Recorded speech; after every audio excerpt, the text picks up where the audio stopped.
wabarakatuh. Waalaikumsalam warahmatullahi wabarakatuh. Bagaimana kabarnya pagi ini? Alhamdulillah luar biasa. Allahu Akbar. Alhamdulillahirabbil alamin. Teman-teman hari ini sangat bersemangat. Baik, sebelum kita akan memulai pembelajaran kita hari ini, mari kita berdoa terlebih dahulu untuk ketua kelas, ya Pak? Fadil? Ya, Fadil silakan.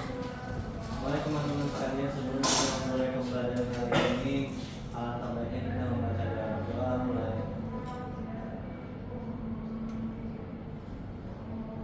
Berdoa selesai. Amin. Baik, teman-teman, hari ini apakah ada yang tidak hadir? Oh, ada. Baik, Ibu panggil satu-satu dulu ya. Nanti teman-teman, karena minggu lalu kita telah belajar mengenai sel, teman-teman nanti boleh dong sebutin organel apa aja yang udah dibahas, baik itu pada di sel tumbuhan ataupun pada sel hewan. Jadi ketika namanya dipanggil, teman-teman bisa langsung, oh ini gitu. Bisa? Bisa. Baik. Yang pertama ada Maharani. Oh baik, bagus. Kemudian next ada Nanda. Sakit. Oh, sakit. Baik. Kemudian ada Hilal. Kelas. Oke. Lalu ada Fadil. Hadir. Badan grogi. Oke. Najwa. Oke. Satu lagi Syarifah. Oh sakit juga. Baik. Semoga teman-teman yang sakit segera diberikan kesembuhan. Amin. Baik. Nah tadi kan teman-teman sudah menyebutkan apa saja sih organel yang telah kita pelajari pada minggu sebelumnya. Jadi hari ini teman-teman bisa lihat terlebih dahulu. Ada dua gambar. Ada gambar apa ini? Selagi, benar. Yang di sebelah sana? Sebelah. Yang ini? Layu. Layu. Nah, pertanyaannya,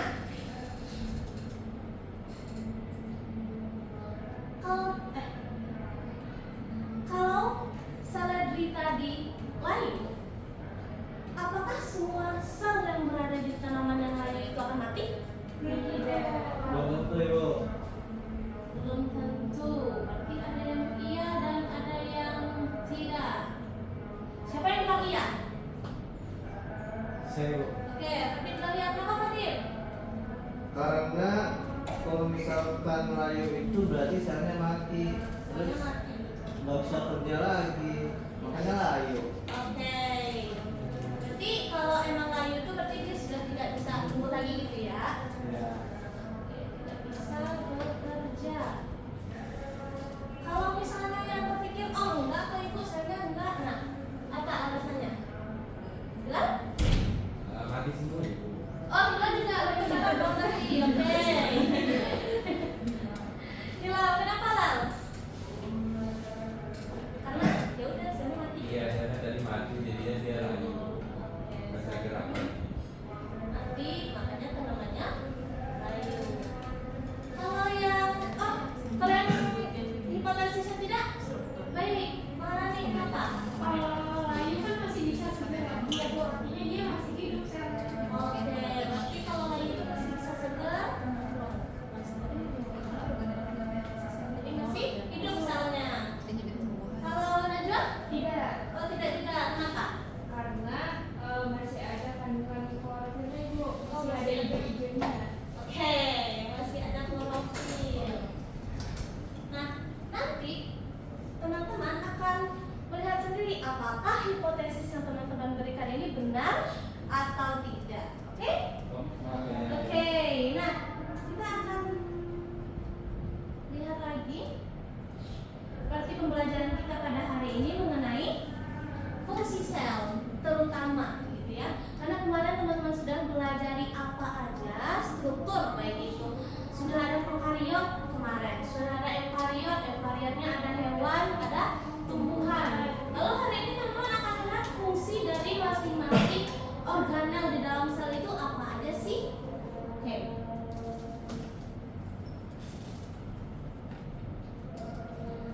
Berarti untuk kita pada hari ini, yang pertama tuh diharapkan nanti teman-teman tuh bisa membedakan antara komponen struktur beserta fungsinya antara sel hewan maupun sel tumbuhan. Kemudian menganalisis apa aja sih fungsi spesifik dari masing-masing organel utama di dalam sel. Dan yang ketiga, memahami fungsi sel dan hubungannya dalam kehidupan sehari-hari itu apa. Baik, kita akan melakukan kegiatan praktikum dan diskusi. Nah, hari ini teman-teman di depan sini, ini ada apa? Bawah. Daun bawang. Nah, ini ada daun bawang. Dan di sini ada dua jenis air yang berbeda. Ini air biasa, satunya lagi air garam. Nanti teman-teman untuk daun bawangnya kan ini bisa dibagi dua. Nah, masing-masing kelompok bakal memotong ini dalam potongan yang kecil, kemudian merendamnya di dalam kedua air ini. Kemudian melihat apa yang akan terjadi pada daun bawang ini. Oke, untuk panduan lengkapnya akan ada di LKPD. Kelompok satu siapa? Oh, oke. Kemudian kelompok dua? Ya. Oke. Ya. Baik, boleh maju ke depan. Ini untuk LKPD-nya.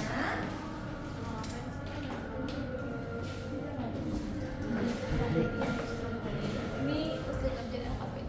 Baik. Nah, teman-teman, boleh dilihat di sana ada panduannya, kita termasuk pada tantangan kegiatan 1 mengenai tantangan daun bawang. Nah, boleh siapa yang mau memotong bawangnya? Ini hati ya dalam memakai siletnya. Iya. Hati-hati, jangan.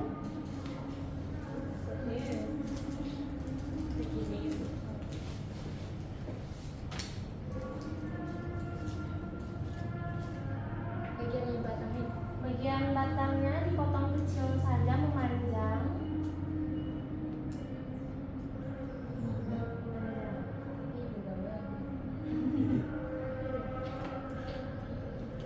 Nah, teman-teman lihat terlebih dahulu.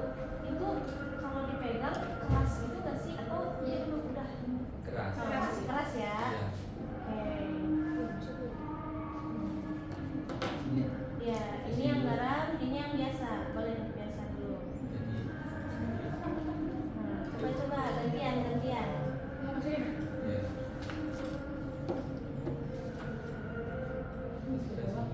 Iya, masih keras ya.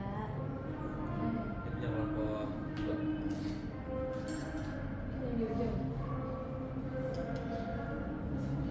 Baik. Sudah? Nah, selama 2 menit nanti teman-teman akan amati lagi akan seperti apa sih perubahannya nanti. Nah, selama 2 menit di sini ada beberapa pertanyaan yang bisa teman-teman jawab di kegiatan 2. Iya, ditulis langsung ya. Oke. Nanti teman-teman boleh duduk berdiskusi dan selanjutnya kita menunggu apa yang akan terjadi pada 2 tindak ini. Apa?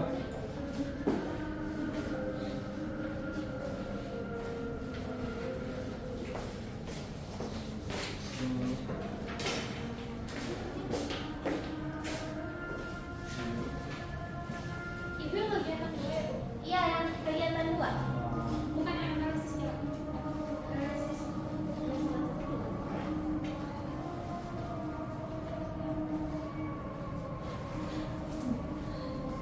Dikerjakan dulu.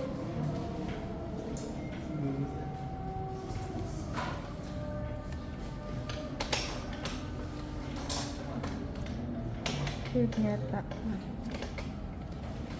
Waktunya selama 2 menit.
Oke, bentuk referensinya coba.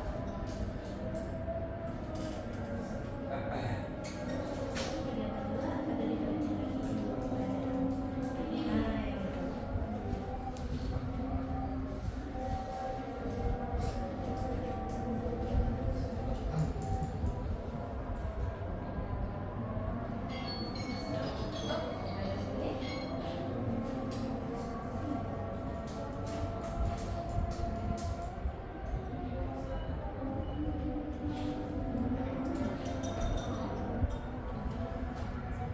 bagaimana kegiatan 2 sudah selesai?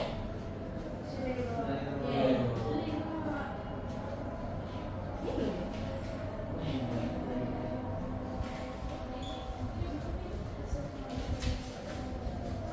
Oke, kelompok ini kelompok berapa? Kelompok 2 sudah selesai? Tiga lagi. Nah, karena kelompok 2 kegiatan 2 sudah selesai, kita lihat ke depan dulu.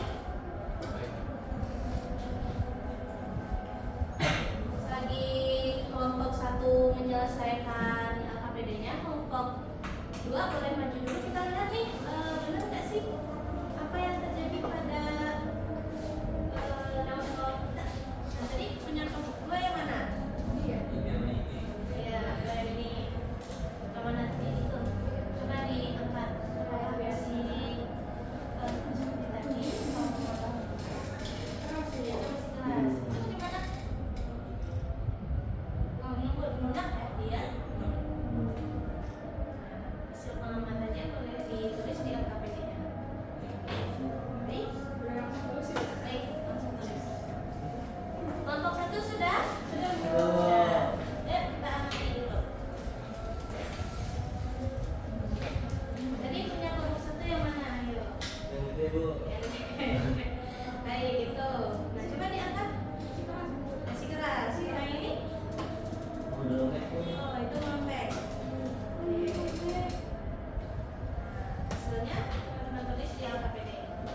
Oke, baik, boleh kembali.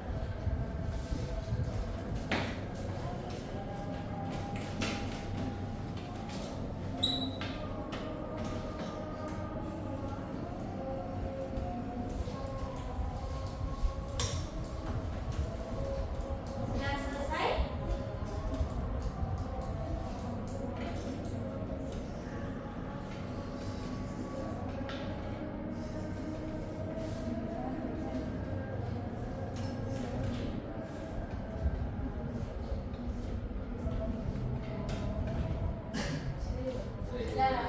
Sudah, kelompok 1? Sudah, baik. Sekarang untuk kelompok 2 dan kelompok 1, siapa yang mau maju dulu? Kelompok 1. Oke, satu maju duluan, bacakan apa saja yang telah ditemukan pada hari ini di kegiatan 1 dan juga kegiatan 2.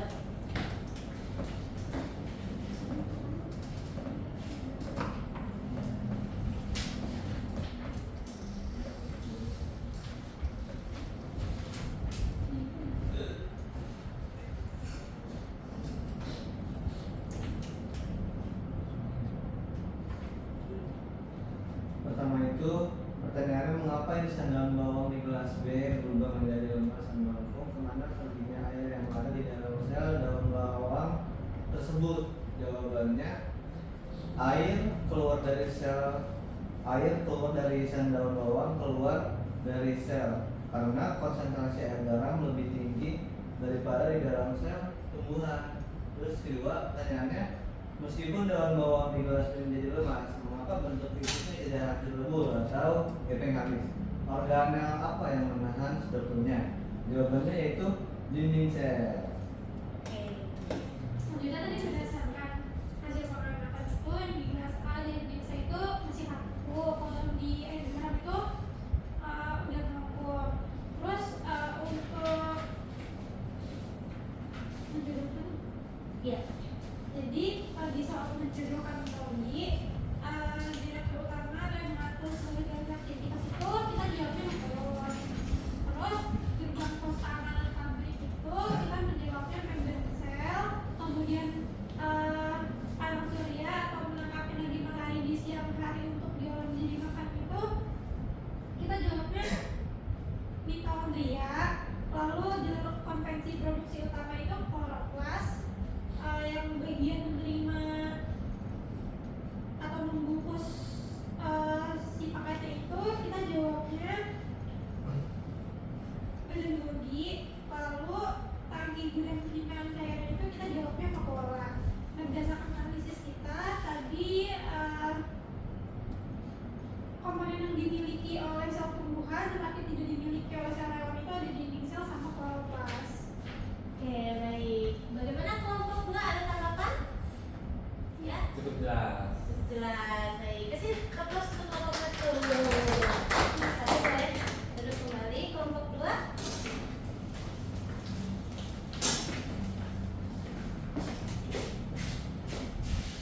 teksturnya paku. Namun setelah kita mengamati setelah 2 menit tadi, yang pada air biasa itu tetap kaku, namun pada air garam kondisi daun bawangnya itu jadi lunak. Nah, terus di sini ada pertanyaan, mengapa irisan daun bawang di gelas B yaitu air garam berubah menjadi lemas dan vakum?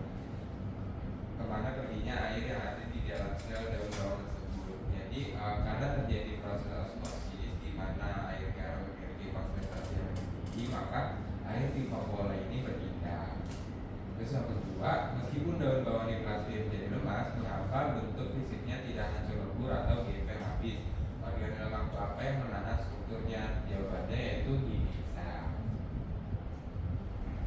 Selanjutnya untuk menyebutkan dimana yang direktur utama pabrik yang fungsinya untuk mengatur seluruh jalannya aktivitas pabrik dan menjadikan cetak biru atau blueprint dokumen pabrik itu nukleus. Terus untuk gerbang pos keamanan pabrik itu membran sel. Untuk inset atau pembagian listrik pabrik di sel itu ada mitokondria, panel surganya itu kloroplas. Terus produk utama jalur konveksinya itu ada yang dasar, terus ada penisi dan ekspedisi pengiriman itu badan bodi, dan tangki gudang penyimpanan cairan itu di kamporan.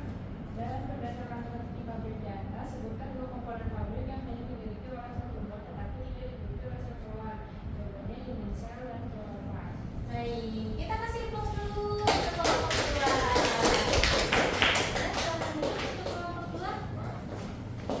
Nah, tadi dari praktikum teman-teman temukan dan juga LKPD yang telah teman-teman isi, ternyata ada beberapa perbedaan ya untuk jawabannya. Nah, kita akan bahas lebih lanjut nih mengenai sel hewan dan juga sel tumbuhan. Fungsi dari masing-masing organelnya itu ada apa aja. Tadi dari analogi seharusnya itu sudah bisa gambar ya bakal ada apa aja. Pertama dari hewan. Nah, ini itu bagian apa? Nukleus atau inti sel. Nah, nukleus ini kalau baik pada hewan maupun tumbuhan fungsinya itu sama sebagai pusat komando, di mana dia itu mengatur seluruh aktivitas sel dan menyimpan materi genetik pada hewan. Kalau di tumbuhan seperti yang teman-teman lihat, kalau yang di hewan itu posisinya itu tepat di tengah. Ya, itu tepat di tengah. Kalau misalnya yang di tumbuhan itu kayak ke pinggir gitu ya. Kenapa? Karena makronya ini tuh besar. Jadi untuk nukleus pada suatu tumbuhan itu dia agak terpinggir. Kemudian next. Nah, ini apa? Mitokondria. Nah, baik pada hewan maupun tumbuhan, mitokondria kalau pada hewan itu sebagai tempat respirasi, menghasilkan energi, di mana jumlahnya ini tuh sangat banyak pada sel hewan. Karena hewan itu bergerak. Tapi kalau manusia apakah mitokondrianya juga banyak? Ya. Kalau pada tumbuhan, mitokondrianya itu juga sebagai tempat respirasi, memecah glukosa menjadi ATP, menjadi energi. Namun ATP ini nanti digunakan sebagai pertumbuhan dan aktivitas sel. Kemudian ada ini. Apa ya? Apa itu? Ini ribosom. Jadi kalau ribosom ini letaknya dekat sini ya teman-teman. Dan ribosom bentuknya akan seperti ini. Kalau pada hewan, ribosom ini juga sebagai tempat sintesis protein dan dia itu membentuk struktur tubuh hewan dan menghasilkan enzim dan hormon pada hewan. Begitu juga pada manusia. Kalau pada ribosom yang di tumbuhan, dia juga sama sebagai tempat sintesis protein, namun asam amino ini akan digunakan sebagai protein pertumbuhan. Jadi tanaman itu bisa tumbuh dengan baik. Itu kalau ribosom. Next kita lihat lagi. Kira-kira apa ya? RE.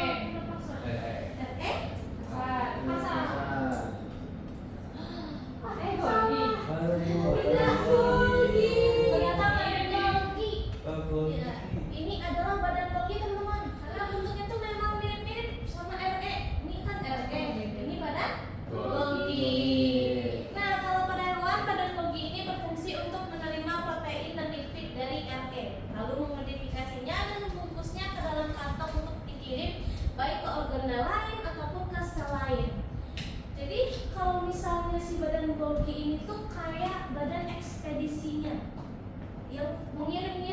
badan Golgi. JNT.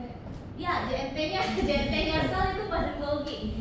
Kalau tumbuhan, badan Golgi ini juga sebagai pengemas, tapi tambahannya kalau di tumbuhan itu dia juga memproduksi polisakarida, di mana polisakarida ini akan digunakan sebagai bahan baku dinding sel. Kemudian ada lagi RE. Asal halus? Ada titik-titik gitu. Halus. Kenapa dia halus? Karena titik-titik di sini tuh dia tidak melambangkan ribosom. Oke. Tapi memang benar kalau RE kasar dia memiliki ribosom yang menempel. Kalau pada hewan, RNA halus ini tuh berfungsi sebagai memproduksi lipid, dan dia itu juga melakukan proses metabolisme karbohidrat serta melakukan detoksifikasi di dalam sel. Jadi kalau misalnya ada benda asing ke dalam sel, nah RE halus ini langsung mengeluarkan, mendetoksifikasi benda-benda asing tersebut. Begitu juga pada tumbuhan, di mana kalau pada tumbuhan dia juga berguna untuk menyusun komponen untuk sel-sel yang baru. Nah, kalau yang ini RE kasar. Nah, dia ditempeli. Ada ribosom. Jadi ribosom ini nempel pada RE kasar dan pada RE kasar. Jadi paham ya kenapa yang satu namanya kasar dan satu namanya halus gitu. Karena yang kasar ditempeli oleh ribosom. Jadi karena permukaannya ini ditempeli oleh ribosom, dan RE kasar itu berfungsi untuk memproduksi, melipat dan mengangkut protein spesifik keluar dari dalam sel. Kalau misalnya di tumbuhan juga sama, dia memproduksi dan mengangkat protein yang dibutuhkan untuk pertumbuhan jaringan tumbuhan terutama. Baik, so, bisa dipahami sampai sini? Bisa? Kita akan lanjut. Wah, apa ya?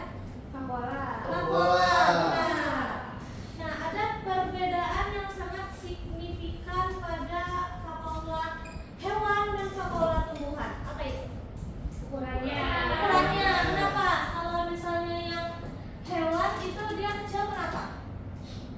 Karena kalau tumbuhan itu butuh yang buat pertumbuhan. Betul.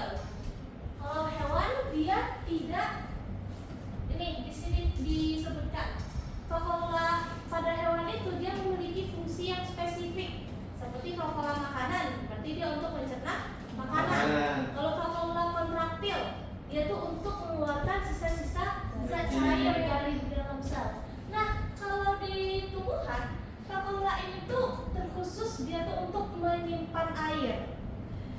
Menyimpan air, cadangan makanan, zat warna gitu kan, dan juga membangun tekanan turbor agar sel itu tetap tegang dan tidak mengkerut.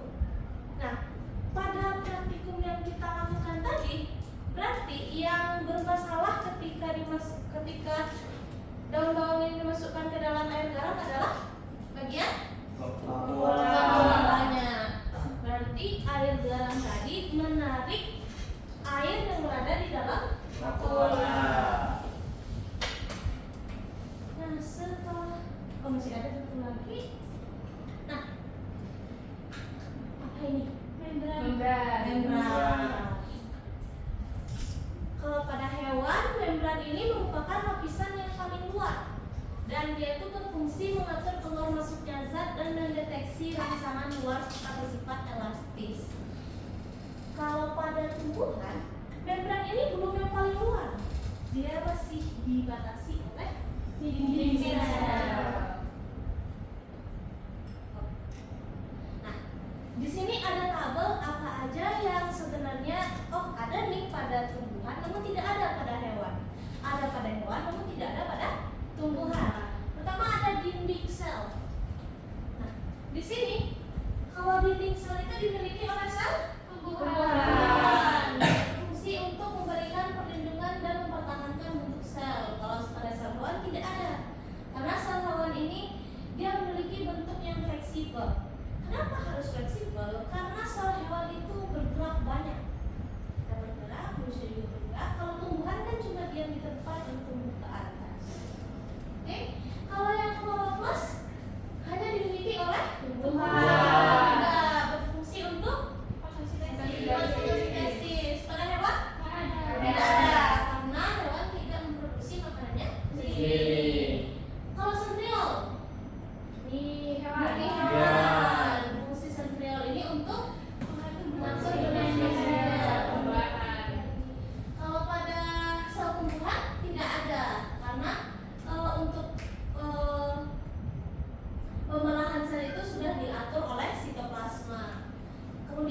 lisosom. Lisosom ini pada sel hewan ada, dan dia itu memiliki enzim hidrolitik yang digunakan untuk pencernaan seluler. Kalau pada sel tumbuhan biasanya tidak ada, jarang gitu kan. Karena mayoritas tumbuhan itu untuk proses daur ulangnya itu tuh diatur oleh si keluarga. Dapat dipahami sampai sini? Paham. Nah, kita akan membahas fungsi sel dalam kehidupan sehari-hari. Ayo, coba Fadip pindah ke sini dulu, Fadip. Oh iya. Betul.